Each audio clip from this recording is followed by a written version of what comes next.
Assalamualaikum warahmatullahi wabarakatuh. Ya, saya Alfikri Nursul Amin 2000 dengan NIM 2018-570 kelas Teknik Industri B akan mempresentasikan proposal skripsi yang berjudul Analisis Peningkatan Kualitas Produk yang Mempengaruhi Keputusan Pembeli pada Produk Sofa di CV Mandiri Furnitur. Pendahuluan. Latar belakang. Pada saat ini, industri mebel masih menjadi primadona di daerah tertentu di Indonesia sebagai lahan untuk mencari nafkah. Hal ini karena industri Indonesia masih menjadi pamor yang baik di perdagangan dunia, menurut Arif tahun 2009. Di Indonesia, khususnya Jawa Tengah, memiliki industri mebel yang keunikannya beda dari yang lain. Hal ini juga merupakan potensi ekonomi yang harus didorong terus pertumbuhannya agar dari waktu ke waktu mampu memberikan kontribusi terhadap perekonomian daerah dan nasional, menurut Cahyono 2010.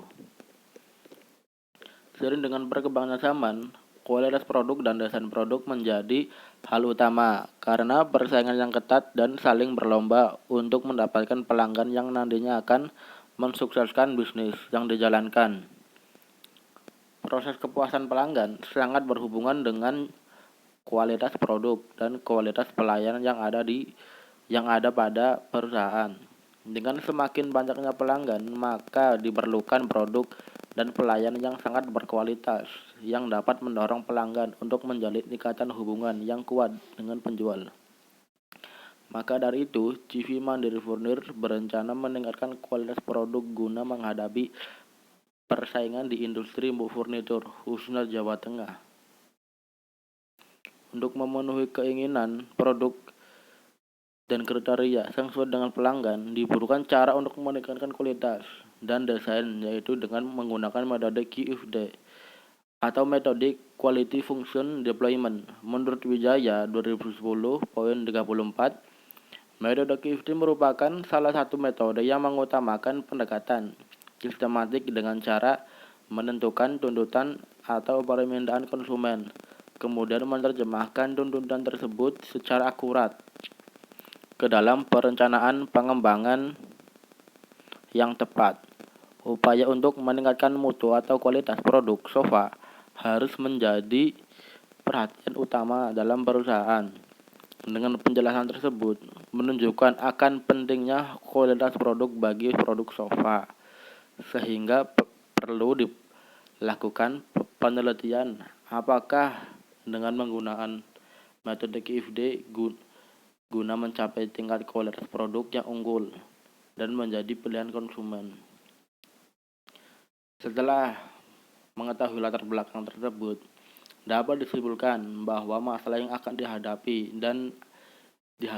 pada penelitian ini adalah: 1. Bagaimana cara untuk meningkatkan kualitas produk.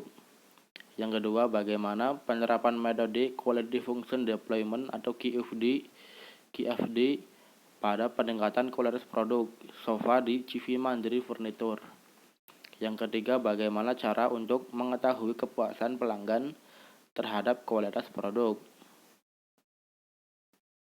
Tujuan dibuatnya proposal ini adalah: yang pertama, untuk mengetahui pengaruh kualitas produk terhadap keputusan pembeli. Yang kedua, untuk mengetahui strategi apa saja yang dilakukan oleh perusahaan untuk meningkatkan kualitas produk. Manfaat proposal atau penelitian ini adalah: yang pertama, bagi perusahaan adalah memberikan masukan dalam mengembangkan usahanya dan membantu mengembangkan persaingan strategi dalam menghadapi persaingan. Yang kedua, dapat memberikan informasi dalam mempelajari keputusan pembeli. Yang kedua, bagi manfaat proposal bagi peneliti. Yang satu, peneliti mengharapkan penelitian ini berguna bagi perusahaan maupun orang lain. Yang kedua, memberikan kontribusi kepada perusahaan sebagai bahan pertimbangan dalam meningkatkan kualitas produk. Tinjauan pustaka. Kualitas produk. Kualitas produk adalah kemampuan produk untuk memuaskan kebutuhan atau keinginan konsumen. Menurut Shannon dan kawan-kawan, tahun 2008, poin 286. Definisi lain kualitas produk adalah karakteristik produk atau jasa yang bergantung pada kemampuannya untuk memuaskan kebutuhan konsumen yang dinyatakan atau diimplikasikan. Menurut Kotler dan Armstrong, tahun 2008, poin 272. Peningkatan kualitas menjadi salah satu upaya perusahaan untuk memperoleh konsumen dan menjadikan pelanggan tetap sebagai pelanggan tetap. Sedangkan dalam dunia furnitur, kualitas desain produk merupakan kunci sukses dan ujung tombak usaha dalam persaingan pasar. Menurut Sutrisno 2007, konsep kualitas sendiri pada dasarnya bersifat relatif, yaitu tergantung pada perspektif atau ciri-ciri yang digunakan untuk menentukan ciri-ciri dan spesifikasi. Jika dianalisis lebih jauh, kualitas akan menguntungkan dalam jangka panjang karena keuntungan eksternal yang diperoleh dari keputusan konsumen dan keuntungan internal yang diperoleh dari adanya perbaikan efisiensi produk. Menurut Ratnasari dan Aksa, tahun 2011, poin 104. Desain produk. Tinjauan desain produk adalah konsep yang lebih besar daripada gaya. Menurut Kotler dan Armstrong, tahun 2008, poin 273. Konsep lain dari desain adalah totalitas fitur yang mempengaruhi tampilan, asa, dan fungsi produk berdasarkan kebutuhan pelanggan. Menurut Kotler dan Keller, tahun 2009, poin 11. Bila desain yang baik dapat meningkatkan nilai pelanggan, memotong biaya, dan menciptakan keunggulan kompetitif yang kuat, desain yang buruk bisa mengakibatkan hilangnya penjualan dan rasa malu. Menurut Kotler dan Armstrong, 2008, poin 274. Desain sangat penting, terutama pembuatan dan pemasaran jasa eceran, busana, barang kemasan, dan peralatan tahan lama. Desainer harus menemukan berapa banyak yang diinvestasikan dalam bentuk pengembangan fitur, kinerja, kesesuaian, ketahanan, keandalan, kemudahan perbaikan, dan gaya. Bagi perusahaan, produk yang dirancang dengan baik adalah produk yang mudah dibuat dan didistribusikan. Bagi pelanggan, produk yang dirancang dengan baik adalah produk yang penampilannya menyenangkan dan mudah dibuka, dipasang, digunakan, diperbaiki, dan disingkirkan. Desainer harus memperhitungkan semua faktor ini. Pendapat atas desain yang baik sangat meyakinkan, terutama bagi perusahaan produk konsumen yang lebih kecil dan perusahaan pemula yang tidak mempunyai anggaran iklan yang besar. Menurut Kotler dan Keller, 2019, poin 11. Yang ketiga adalah keputusan pembeli. Keputusan pembeli adalah keputusan pembeli tentang merek mana yang dibeli. Jadi keputusan pembeli adalah bagaimana para pembeli memutuskan untuk membeli barang yang mana, merek yang mana yang akan dibeli. Menurut Kotler dan Armstrong, 2008, poin 181. Konsep lain dari keputusan pembelian adalah seleksi terhadap dua pilihan, alternatif atau lebih konsumen pada pembelian. Menurut Schiffman dan Kanuk, tahun 2008, poin 485.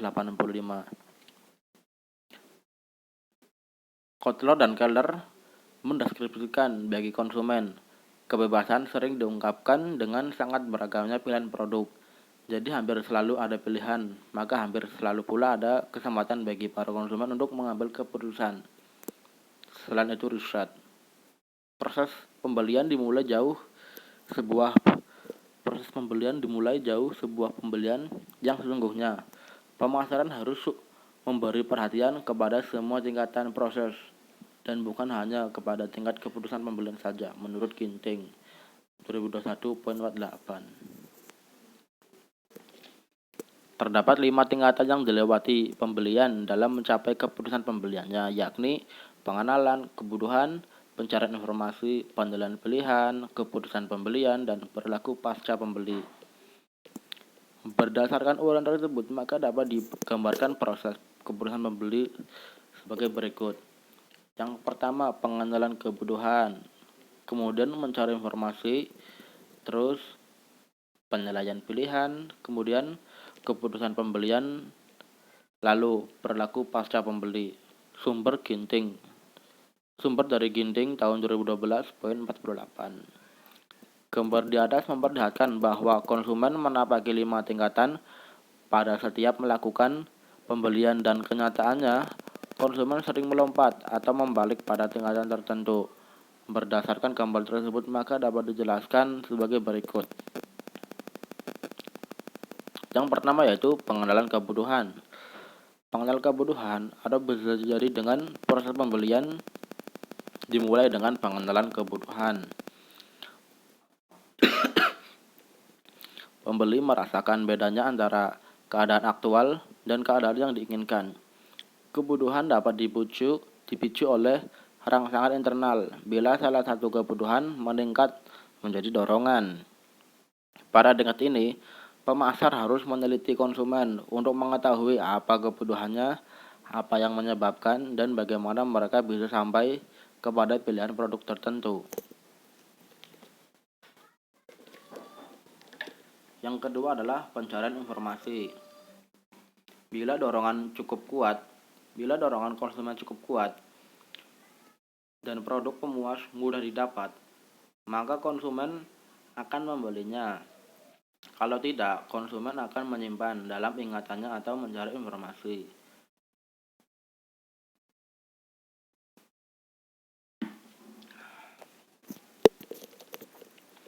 Pada suatu tingkatan, informasi hanya masuk perhatiannya yang meningkat, atau ia akan mencari informasi yang lebih lanjut dengan membaca iklan, menelpon, atau lainnya. Umumnya, konsumen mendapat informasi dari berbagai sumber komersial yang dapat dikendalikan oleh pemasar. Hal yang paling efisien untuk produk jasa adalah sumber personal. Sumber komersial biasanya memberitahukan, sedangkan sumber personal memperkuat atau menilai. Yang ketiga adalah penilaian pilihan.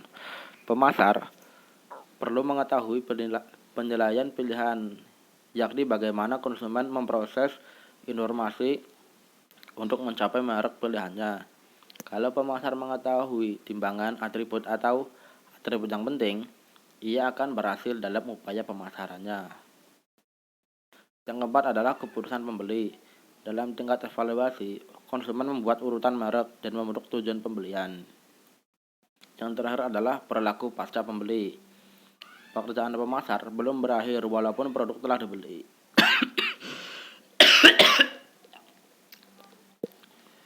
Pasca pembeli, konsumen dapat puas atau tidak puas dan akan memerlukan perhatian pemasar, yakni perilaku pasca pembeli.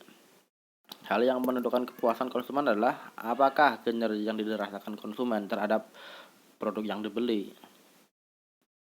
Jajan pustaka berikutnya adalah Quality Function Deployment atau QFD. Menurut Basterfield tahun 1990, QFD adalah alat yang digunakan untuk mengidentifikasikan kebutuhan pelanggan dan pentingnya berkomunikasi baik secara internal maupun eksternal. QFD akan melakukan apa yang diinginkan konsumen terhadap suatu produk. Dengan penerapan QFD, diharapkan perusahaan akan terhindar dari perbedaan persepsi mengenai apa yang diberikan perusahaan kepada pelanggan. Implementasi QFD terdiri dari 3 tahapan, di mana seluruh kegiatan yang dilakukan masing-masing didarahkan seperti suatu proyek. Dengan melakukan perencanaan dan persiapan, ketiga tahapan tersebut adalah menurut Cohen tahun 1995. Yang pertama adalah tahap pengumpulan voice of customer atau disebut dari suara dari customer. Yang kedua, tahap penyusunan host of quality atau HOQ. Yang ketiga adalah tahap analisa dan implementasi. Perhatian dasar dari HOQ atau House of Quality adalah bahwa produk yang dihasilkan harus dirancang sesuai dengan keinginan dan kriteria pelanggan. Untuk membangun House of Quality atau HOQ, ada 6 dasar langkah yang harus dilakukan menurut Render tahun 2001. Yang pertama adalah menentukan keinginan pelanggan dengan cara menanyai apa kebutuhan pelanggan yang diinginkan. Yang kedua adalah mengidentifikasi atribut barang atau jasa. Yang ketiga, membuat hubungan antara keinginan pelanggan dengan memenuhi pesanannya. Yang keempat, mengevaluasi produk saingan. Yang kelima, mengembangkan spesifikasi kinerja memenuhi keinginan konsumen tersebut. Yang keenam, menerapkan cara-cara tersebut pada tahap perubahan input menjadi output secara tepat. Berikut ini adalah kerangka pemikiran. Berdasarkan pemikiran di atas, maka dapat disimpulkan sebuah kerangka pemikiran sebagai berikut. Yang pertama adalah variabel X, yaitu kualitas produk dan desain produk, kemudian diterapkan menggunakan QFD dengan HQ yang akan menghasilkan variabel Y, yaitu kualitas produk yang diharapkan atau kebutuhan pembeli. Metode yang digunakan dalam penjelasan kali ini adalah dengan menggunakan metode QFD. Yang dimaksud dalam penjelasan ini adalah metode terstruktur yang digunakan dalam proses perencanaan dan pengembangan kualitas produk sofa dengan menetapkan spesifikasi kebutuhan dan keinginan pelanggan, serta mengevaluasi suatu perencanaan dalam memenuhi kebutuhan dan keinginan pelanggan. Spesifikasi kebutuhan pelanggan yang digunakan secara umum. Indikator-indikator yang digunakan dalam penilaian ini adalah performa, terus fitur atau ciri-ciri. Yang ketiga adalah keandalan, konformitas atau conformance, kemudian daya tahan, terus kemampuan pelayanan, terus estetika, dan yang terakhir adalah kualitas yang dirasakan. Berikut ini adalah sampel dan populasi. Populasi menurut Ferdinand tahun 2011 adalah gabungan dari seluruh elemen yang terbentuk dari peristiwa, hal atau orang yang memiliki karakteristik yang berupa menjadi pusat perhatian seseorang peneliti. Karena itu dipandang sebagai sebuah semesta penelitian. Populasi yang diambil dalam penelitian ini adalah pelanggan pada pembelian produk di CV Mandiri Furnitur. Kemudian sampel adalah subset dari populasi, terdiri dari beberapa anggota populasi. Menurut Ferdinand 2011, teknik pengambilan sampel yang digunakan adalah teknik purposive sampling, yaitu pengambilan sampel dengan kriteria tertentu sesuai dengan tujuan penelitian. Kriteria sampel yang dipergunakan dalam penelitian ini adalah pelanggan yang telah membeli produk sofa sebanyak 1 atau 3 kali dalam 1 bulan. Berdasarkan kriteria tersebut, dalam penelitian akan menggunakan 35 pelanggan. Jenis sumber data yang diambil adalah data primer, karena saat pengambilan data diperoleh langsung dari pelanggan. Dengan cara membagikan kuesioner, data sekunder digunakan dan data sekunder digunakan sebagai pendukung data primer apabila data primer mengalami kekurangan. Berikut ini adalah cara pengumpulan data menggunakan kuesioner atau angket. Berikut kuesioner yang dilakukan untuk mengetahui respon dari pelanggan terhadap kualitas produk sofa di CV Mandiri Furnitur. Berikut pertanyaannya. Nomor 1. Apakah puas dengan kinerja produk yang dijual di CV Mandiri Furnitur? Yang kedua, bagaimana kualitas produk CV Mandiri Furnitur lebih baik dengan pesaing toko lain? Apakah produk yang dijual lalu diproduksi pada CV Mandiri Furnitur mempunyai daya tahan yang bagus? Yang keempat, produk yang dihasilkan memiliki desain menarik dan estetika tersendiri. Yang kelima, berbagai produk yang dibuat pada CV Mandiri Furnitur lebih unggul dari pesaing.